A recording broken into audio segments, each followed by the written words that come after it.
എല്ലാ കൂട്ടുകാർക്കും മറ്റൊരു വീഡിയോയിലേക്ക് ഹാർദമായ സ്വാഗതം. അപ്പോൾ നമുക്ക് ജുൻജുൻവാലയുടെ പാഠഭാഗങ്ങളിലെ മൂന്നാമത്തെ പാർട്ടിനെ കുറിച്ച് പഠിക്കാം.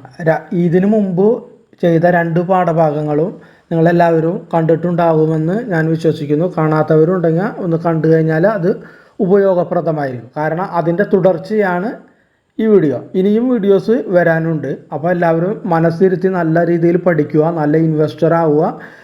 മാർക്കറ്റിൽ നിന്ന് ഗ്രാജുവലി ഇൻകം എല്ലാവർക്കും ഉണ്ടാവട്ടെ എന്ന് ആദ്യമേ പ്രാർത്ഥിച്ചുകൊണ്ട് നമുക്ക് വീഡിയോയിലേക്ക് കടക്കാം. 2002-2003 കാലഘട്ടത്തിലാണ് ജുൻജുൻവാല ടൈറ്റാൻ ഓഹരികൾ വാങ്ങുന്നത്.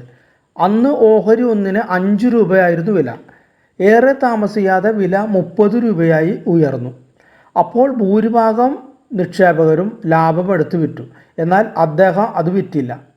നമുക്ക് ഇപ്പോഴത്തെ ഈ ചാർട്ട് നോക്കിയാൽ അതിൻ്റെ ഏകദേശം വില, അപ്പോഴത്തെ വില കാണാനായിട്ട് സാധിക്കും. ഭൂരിപക്ഷം പേരും ലാഭം എടുത്ത് വിറ്റപ്പോഴും അദ്ദേഹം അത് വിറ്റില്ല. വില 100 കടന്നപ്പോഴും അദ്ദേഹം വിറ്റില്ല. ടൈറ്റാൻ കമ്പനിയിൽ നല്ല കമ്പനി ആണെന്ന് അദ്ദേഹം മനസ്സിലാക്കി. ടൈറ്റാൻ്റെ കാര്യങ്ങളെല്ലാം അദ്ദേഹം കൃത്യമായി മനസ്സിലാക്കിയിരുന്നു. അതിൻ്റെ വളർച്ച 80 അല്ലെങ്കിൽ 100 അല്ലെങ്കിൽ 200 നിൽക്കുന്നതല്ല എന്ന് അദ്ദേഹത്തിന് അന്ന് മനസ്സിലായിട്ടുണ്ടാകും.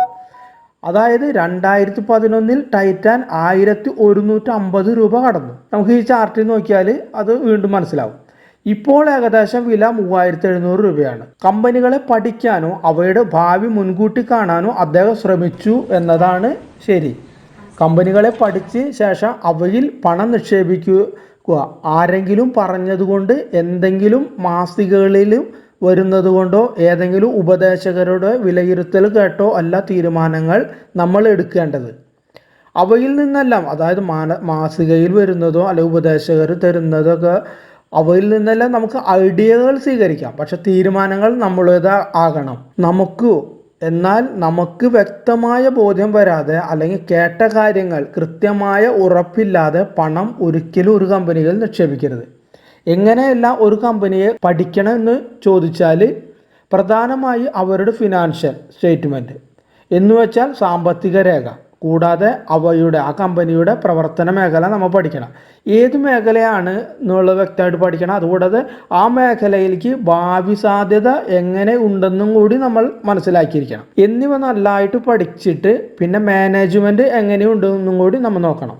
അതുകൂടാതെ എത്ര ശതമാനം ഓഹരി അവരുടെ പക്കൽ ഉണ്ടെന്ന്, അതായത് കമ്പനിയുടെ ഓഹരികൾ കമ്പനി മാനേജ്മെൻറ്റിൻ്റെ കീഴിൽ എത്രയും ഉണ്ടെന്നും നമ്മൾ അറിയണം. കമ്പനിയുടെ ആസ്തികൾ നമുക്കറിയണം. കടങ്ങളെ കുറിച്ച് നമ്മൾ അറിയണം.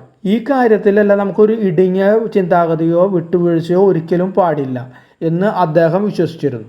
നിക്ഷേപിക്കുന്ന മേഖലയെക്കുറിച്ച് പഠിക്കുന്നത് അദ്ദേഹത്തിൻ്റെ ശീലമായിരുന്നു. എന്നാൽ വൈവിധ്യവൽക്കരണത്തിൻ്റെ ഭാഗം, അതായത് നമ്മൾ നിക്ഷേപിക്കുക വ്യത്യസ്ത മേഖലകളിൽ നമ്മൾ നിക്ഷേപിക്കും. അപ്പോൾ വൈവിധ്യവൽക്കരണത്തിൻ്റെ ഭാഗമായി നിരവധി മേഖലകളിൽ നിക്ഷേപിക്കുമ്പോൾ എല്ലാത്തിനെക്കുറിച്ചും എല്ലാം പഠിക്കുക എന്നത് എല്ലാം അസാധ്യമാണ്.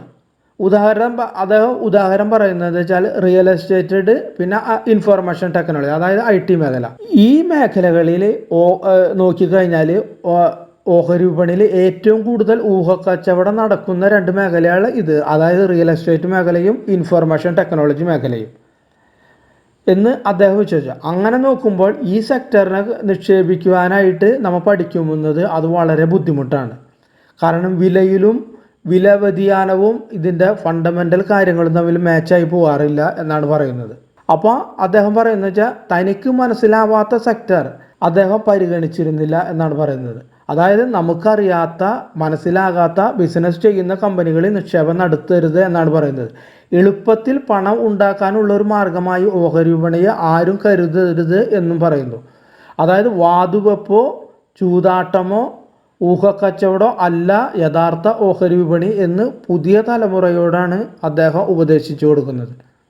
വിജയിക്കാൻ വേണ്ടത് നല്ല പഠനമാണ്. അതായത് ആഴത്തിലുള്ള ഡീപ്പായിട്ടുള്ള നല്ല പഠനം കമ്പനി മാനേജ്മെൻറ്റിനെ കുറിച്ചിട്ടുണ്ട്. അതിനുശേഷം മാത്രം നിക്ഷേപിക്കുക. അതായത് വാങ്ങാൻ പോകുന്ന കമ്പനികളെക്കുറിച്ച് വ്യക്തമായ ധാരണ വാങ്ങാൻ പോകുന്ന ഓരോ വ്യക്തികൾക്കും ഉണ്ടാവണം. ചുറ്റിനിൽ കേൾക്കുന്നതെല്ലാം സത്യമല്ല എന്നത് കണ്ണു തുറന്ന് ചെവി കൊടുത്ത് മനസ്സിലാക്കുക. ഫണ്ടമെൻ്റൽ റിസർച്ച്, പിന്നെ അനാലിസിസ്, അതിലാണ് വിശ്വസിക്കേണ്ടത്. അതിൽ മാത്രം വിശ്വസിക്കുകയാണ് വേണ്ടത്. ഹിസ്റ്റോറിക്കൽ ഡാറ്റയിൽ അമിതമായി ഒരിക്കലും വിശ്വസിക്കരുത് എന്ന് അദ്ദേഹം പറയുന്നു. ഇന്ന് നിക്ഷേപിക്കാൻ പഴയ ചരിത്രം പഠിക്കുന്നതിൽ യാതൊരു അർത്ഥവുമില്ല. നമ്മൾ റിസർച്ച് നടത്തുമ്പോൾ നിലവിലുള്ള ഡാറ്റ ആണ് നോക്കേണ്ടത്, ചരിത്രമല്ല. ഇപ്പോഴുള്ള വിപണിയെ നന്നായി പഠിച്ച ശേഷം തീരുമാനങ്ങളിൽ എത്തുക. അതാണ് ഒരു പ്രായോഗിക വിദ്യ. ഓഹരി വിപണിയിൽ നിക്ഷേപിക്കുന്ന ഒരു ഇൻവെസ്റ്റേഴ്സിൻ്റെ കർത്തവ്യമാണത്. അപ്പോൾ ഈ വീഡിയോയിൽ ഇത്രയുമാണ് പറയാനുള്ളത്. അടുത്ത വീഡിയോ വരെ വരുന്നത് വരെ എല്ലാവരും കാത്തിരിക്കുക. ഈ വീഡിയോ ഇഷ്ടപ്പെട്ടിട്ടുണ്ടെങ്കിൽ മറ്റുള്ളവർക്കൊന്നും ഷെയർ ചെയ്യാനുള്ള സന്മനസ്സും കൂടി കാണിക്കാനായിട്ട് അഭ്യർത്ഥിക്കുന്നു.